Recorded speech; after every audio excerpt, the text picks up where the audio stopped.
السلام عليكم ورحمة الله وبركاته. الحمد لله وأصلي وأسلم على سيد الأولين والآخرين نبينا محمد وعلى آله وصحبه أجمعين.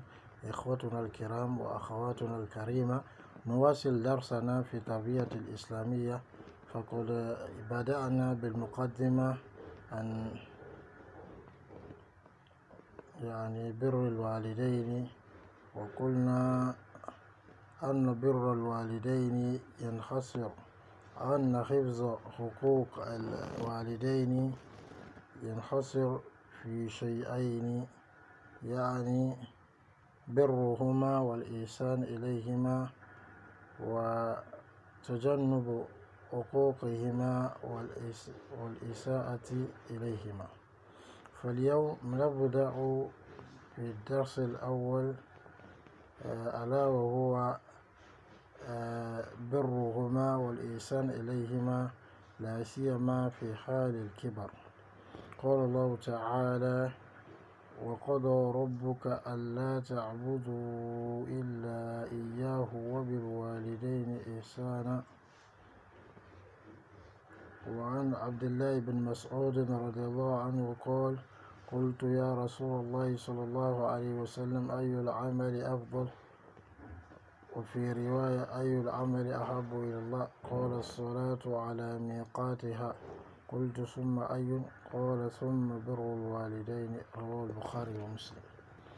Alhamdulillah, chers frères et sœurs, nous continuons notre cours sur l'éducation islamique. Nous sommes sur le droit des géniteurs. Après avoir évoqué ce que c'est que le droit des géniteurs, on a dit que pour pouvoir préserver et sauvegarder et s'acquitter du droit des géniteurs, on a besoin de deux éléments essentiels, à savoir donc être bienfaisant envers eux et leur obéir, et deuxièmement éviter donc de couper les liens avec eux et de leur causer du tort. Et donc nous voyons aujourd'hui la première leçon qui consiste à obéir aux deux géniteurs et à être bienfaisant envers eux, surtout quand ils ont atteint un âge avancé. Allah dit subhanahu wa ta'ala: et ton Seigneur a décrété de n'adorer que lui seul et d'être bienfaisant envers les deux géniteurs. C'est-à-dire qu'Allah subhanahu wa ta'ala nous a enjoint d'être bienfaisant envers les deux géniteurs. Donc c'est la bienfaisance. On ne doit pas se contenter que d'être bien envers eux, mais il faut chercher à atteindre le plus haut niveau qui est l'ihsan. Et pour nous dire que l'ordre d'Allah subhanahu wa ta'ala, le droit d'Allah est le plus important de tous les droits. C'est-à-dire, si on n'a pas obéi à Allah, même si on obéit aux parents, c'est vrai, on sera bien heureux dans ce bas monde, mais ça ne pourra pas nous profiter dans l'au-delà. Et après cela, juste Allah subhanahu wa ta'ala cite l'ordre, le droit des parents.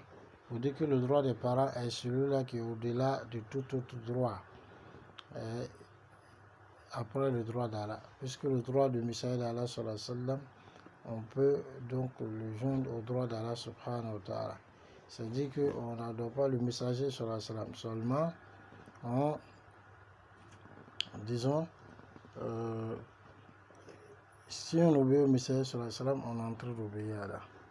Ensuite, Ibn Mas'ud dit radiyallahu anhu: j'ai dit au messager d'Allah sallallahu alayhi wa sallam, quelle est l'action la plus méritoire? Dans une version, quelle est l'action qui plaît le plus à Allah subhanahu wa ta'ala, qu'Allah aime le plus?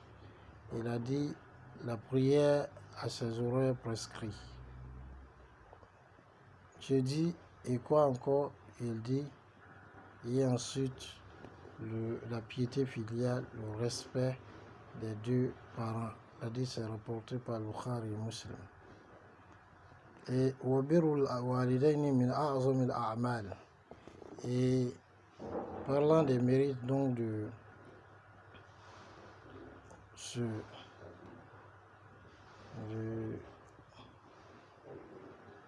fait d'obéir aux deux parents, en fait, ça fait partie des plus grandes actions.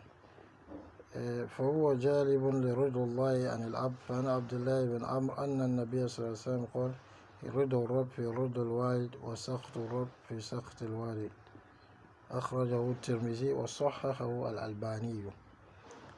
Il est venu par notre obéissance à nos deux parents, on atteint l'agrément d'Allah. Et alors qu'Allah dit wa ridwanu min Allah akbar, et une satisfaction de la part d'Allah est ce qu'il y a de plus grand. C'est-à-dire dans le paradis, Allah va nous donner de regarder lui-même, mais il sera satisfait de nous. Voilà ce qu'il y a de plus grand. Abdullah ibn Amr nous dit, le messager d'Allah sallallahu alayhi wa sallam a dit, la satisfaction d'Allah se trouve dans la satisfaction du géniteur. Et la colère d'Allah se trouve dans la colère du géniteur. C'est rapporté par Tirmizi et authentifié par Al-Albani. Donc si le parent est en colère contre nous, le géniteur, bien sûr, tant que ce n'est pas dans des choses, c'est-à-dire qu'il peut être en colère contre nous par rapport à des choses qu'il nous a demandé qu'Allah a interdites. Donc ce n'est pas de ça qu'on parle. وهو من أخلاق الأنبياء والصالحين. قال تعالى عن يحيى وبر بوالديه ولم يكن جبارا عصيا. وقال عن عيسى وبر بوالديه ولم يكن جبارا شقيا. Et le fait d'obéir aux deux parents, d'être bienfaisant envers eux, fait partie des noblesses des caractères des prophètes et des pieux. Allah dit au sujet de Yahya alayhi salam qu'il était pieux et qu'il respectait ses deux parents et il n'était pas un contraignant, un désobéissant. Il dit de Isa alayhi salam que Isa alayhi salam il était pieux, il avait la piété filiale, le respect des deux géniteurs et il n'était pas un contraignant et un malheureux. Donc si on veut ressembler à ces messagers, à ces prophètes, donc on doit suivre cette voie. ومن محاسن الشريعة ففي اعتراف بجميل وحفظ للفضل. Et cela fait partie des beautés de la législation parce qu'il y a en cela une reconnaissance du bien qui nous a été accordé et une préservation de la grâce qu'Allah subhanahu wa ta'ala nous a fait d'avoir des parents. Quatrièmement, وهو من المروءة ومحاسن الأخلاق. قال مروان بن الحكم لوهب بن الأسود ما المروءة فيكم؟ قال بر الوالدين وإصلاح المال. Et en fait, le fait d'obéir aux deux parents, cela fait partie des bienséances et cela fait partie des noblesses de caractère. Marwan bin al-Hakam a dit à Wahab bin al-Aswad, c'est quoi la bienséance parmi vous? Il a dit, c'est le respect des deux géniteurs et le fait donc de réformer le bien, c'est-à-dire bien conserver son bien, c'est cela. Ensuite, وهو أفضل من نوافل العبادات. جاء رجل النبي صلى الله عليه وسلم فاستأذنه في الجهاد فقال أحي والداك؟ قال نعم. قال ففيهما فجاهد. أخرجه البخاري ومسلم. والمعنى استفرغ جهدك في برهما والإحسان إليهم فإن ذلك يقوم لك مقام قتال العدو. Alors, le respect aux deux géniteurs, c'est meilleur que les adorations, les actes d'action surrogatoires qu'on fait. Un homme est venu à Nabi sallallahu alayhi wa sallam, il a demandé la permission d'aller en djihad. Le messager d'Allah sallallahu alayhi wa sallam lui a dit, est-ce que tes deux géniteurs sont en vie? Il a dit non. Il a dit va et lutte en eux, c'est-à-dire recherche, lutte en eux. Il a dit, c'est rapporté par Bukhari Muslim, c'est-à-dire fournis ton effort dans leur obéissance et dans le fait de leur assurer la bienfaisance, car cela prendra pour place cela va se substituer pour toi à la guerre contre les ennemis, car on nous accorde la bonne compréhension.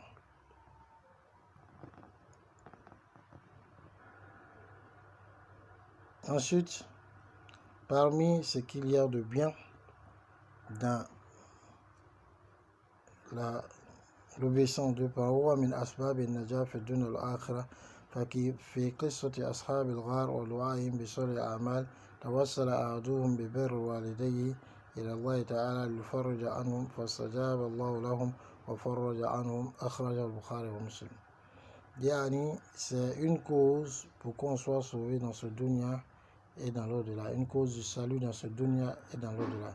Dans l'histoire des gens de la grotte, lorsque chacun d'entre eux a invoqué Allah subhanahu wa ta'ala par l'une de ses bonnes actions, il y a un qui s'est dressé à Allah subhanahu wa ta'ala par sa piété filiale, sa piété envers ses deux parents, afin que Allah subhanahu wa ta'ala dissipe ce mal d'eux, et Allah subhanahu wa ta'ala a accepté leur invocation et il les a dissipés de ce mal. L'hadith est rapporté par Bukhari et Muslim.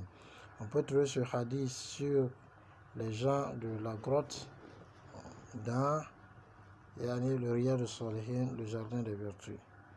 وهو من أسباب إجابة الدعاء. أثنى رسول الله صلى الله عليه وسلم على أوس القرنين وهو خير التابعين ببره بأمه وأرشد الصحابة للحرص على دعوة أويس لأنه مستجاب الدعوة. قال رسول الله صلى الله عليه وسلم يأتي عليكم أويس بن عامر مع أمداد أهل اليمن من مراد ثم من قرن كان به برص فبرأ منه إلا موضع درهم له والدة هو بها بر لو أقسم على الله لأبره فإن استطعت أن يغفر لك فافعل أخرجه مسلم.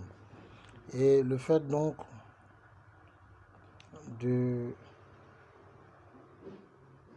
d'obéir aux deux parents, c'est la cause d'exaucement de nos doigts. Alors, Rasulullah sallallahu alayhi wa sallam l'a fait le lot de Uwais al-Qarnayn, et c'est le meilleur des tabi'in à cause de sa piété filiale envers sa mère. Et le prophète sallallahu a recommandé aux compagnons de rechercher avec insistance l'invocation de Uwais, parce que son évocation était acceptée. Rasul dit sallallahu alayhi wa sallam à ce sujet, Uwais ibn Amir va venir à vous. Il dit que c'était un homme qui avait une lèpre et il en a guéri, sauf une petite partie correspondant à la place d'un dirham. Il a une mère donc que il respectait respectueusement, fortement. Si jamais il venait à jurer par Allah subhanahu wa ta'ala, Allah subhanahu wa ta'ala allait accomplir son vœu. Si tu peux lui demander qu'il demande pardon d'Allah pour toi, fais-le. L'hadith est rapporté par Bukhari et Muslim. Et donc on voit par cela que les gens qui sont des gens de bien, on peut demander qu'ils fassent droit pour nous. Mais sur l'ouest de le hadith, il est dit que quand il a su que les gens savaient qui il était, il a commencé à se cacher. Ça, c'est l'un des signes des gens pieux. Alors, cela fait partie des plus grandes causes d'entrer au paradis. Qala sallallahu alayhi wa sallam, le prophète dit sallallahu alayhi wa sallam, Al-walidu awsatu abwab al-jannah, akhrajahu Ahmad wa Ibn Majah wa sahahahu al-Albani. Il